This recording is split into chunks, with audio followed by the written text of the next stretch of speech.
Good morning and welcome back to another episode of Board Sports with Kirby Smith. I'm Kirby Smith and I'm standing here with Mr. Bobby Grenier, who is a good friend of mine and a historian and also the Vice Mayor of Tavares. Good morning, sir. Good morning, Commissioner. How are you? I am doing Kirby, fantastic. old friend Kirby. Yes, sir. Yes, sir. Hey, we're actually here, we're not in Tavares, but we are in Lake County on the very eastern edge of Lake County in a little town called Ethel. Now, not very many people know about the town called Ethel, but you know a lot about it because you were one of the ones that helped get this to be a state historical site. Can you explain to me a little bit about the history of Ethel? And first of all, how was Ethel even found? Yeah, and that's a great question because there are great people, great historians who brought this back to life. And it first started with a man named Tony Moore. He was a volunteer here in the state parks, and in 2008, he was kind of wandering through the park, and he discovered these tombstones, all which are around us right now. And the one tombstone actually had his last name on it, Moore. And he was so fascinated by this and why these tombstones were here that he did a lot of research and uncovered, first of all, that Moore wasn't related to him, but there was an old ghost town here. What was Ethel? How did it start? When did it become a town? What made Ethel special? Well, what made it kind of special to me, and all the historians that are researching this, was if this land, most of this land, belonged to a guy named William Delk. Now, he was kind of a strange man, an eccentric type of man, and he owned all this property, and he had his slaves here as well. But when the war between the states started, he was loyal to the Union. So what he did is he freed his slaves, one in particular named Anthony Frazier, who's heavily written about in this book, The Amazing Story of Ethel.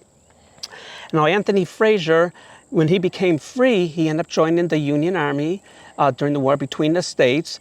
He did come back to this area, actually settled in Sorrento before coming back to Rock Springs Run State Reserve, before it was a state reserve, came back here and developed a homestead here.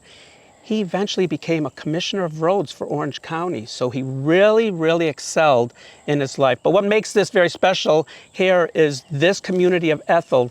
Right after the war between the states in 1865, a lot of pioneering families moved here. It was the Sanford and Lake Eustis Railroad and other railroads used the railroad that came right through here, coming from Tavares, through Mount Dora, Sorrento, and into Sanford. And they came right here, and this town just thrived and developed. And I'm kind of surprised that it's still not here today. So you're telling me that the train ran between Tavares, which was a hub of a lot of train activity, all the way into Sanford, which was the other hub because of Lake Monroe. Yep. And beyond. Down into Orlando, and up into Jacksonville. But you're telling me that there is actually a train stop here in Ethel? It's a platform, but there was a train stop, basically for just unloading and loading goods here, because there was a general store, there was a school, this was a community, but it wasn't a fancy train depot, but there was a platform, it was very busy at that time, so there was a train stop right over here. A whistle stop, so to speak. Let's back up into 1865, okay. 1866.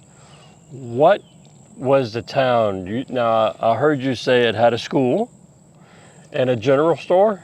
By the 1880s, it did. Because that's when the people started coming here. A lot of people from other areas of not only the state, from the southeast, because of course, Florida was the eastern frontier right after the war between the states in 1865. People started flocking here. So this was one of the locations they came to, was Ethel. Of course, this whole area before it was Lake County was a very thriving place. Sorrento, they were heavily advertising themselves right down the street here, heavily advertising themselves, come live here. Same with Ethel. A lot of these people from Ethel eventually went to Sorrento. And do we know what happened to Ethel and why it became less populated? Somewhere in the 1950s, I think freezes first of all in the 1890s, but it continued to thrive. We still had families living here by 1950s. One of the homes that are still standing from the 1950s is right down the road here. But it was just kind of, everybody seemed to move away, and it just kind of faded. It's one of those towns, like many other ghost towns, just kind of faded away. I think a lot happened to the development of the area, that people started moving away from this community. Well, this is why it's extremely important that we have people like you to preserve our history, because if it wasn't for you, the Friends of Ethel, and the East Lake Historical Society, people wouldn't even know this is here. Absolutely. And this is actually part of the state, it's on a state reserve, and it's part of a state function, a state historical site. Can we go through how that process happened and what does it mean to be on the state historical site? Well, first of all, because being that it's state property, and I know at one point the governor wanted more history brought out of its state parks. There's so many wonderful state parks that have such great history. This is one of them where the history wasn't being brought out quite so much. And this discovery of Ethel really changed that. And Don Philpott, being the leader of this movement to get this as a historic site and bring this back, as for tourists to come, because it's very busy with your adventurers and your hikers and your horsemen and what have you. But for tourists to come to see the history, to take the tour around here is vital. And I think that this will become one of the most popular historical tour sites in Lake County. And Don Philpott, Shirley Mead, these were the people, the movers and shakers, and I'd like to include myself in that, to bring the people to recognize that this is a place to come and see that early history of Lake County. So when you're talking about tours, is there a schedule or something that people can sign up? Or do you have a certain day, or how do people get involved with this and do the tours? Absolutely. WekivaWildernessTrust.com. That's their website. You can go there and you can find the link that says to tour here. Now you can come pretty much anytime here, walk it. It's very easy to walk the tour. It's about 1.5 miles, very easy to walk. Sometimes we have the tram rides through here. You can go to the website and see at WekivaWildernessTrust.com and see when those are scheduled, and you can take the tram around the whole park. Only 1.5 miles. There's a lot of old Ethel that you can tour still, like in those bushes over there and those tree line that you see over there. That's a lot of where old Ethel used to be. But it's exciting. You have 15 historical interpretive panels along the way where you can learn this history. So go to WekivaWildernessTrust.com and book yourself a tour, or just come on out here and walk it yourself. Now, we are actually here at the cemetery, and we're here for a very specific reason. This is where it was actually found. Correct. Mr. Moore found a headstone. He goes, oh my goodness, what do we have here? Yes. And he did some more digging, and then he realized that there was a thriving town here called Ethel.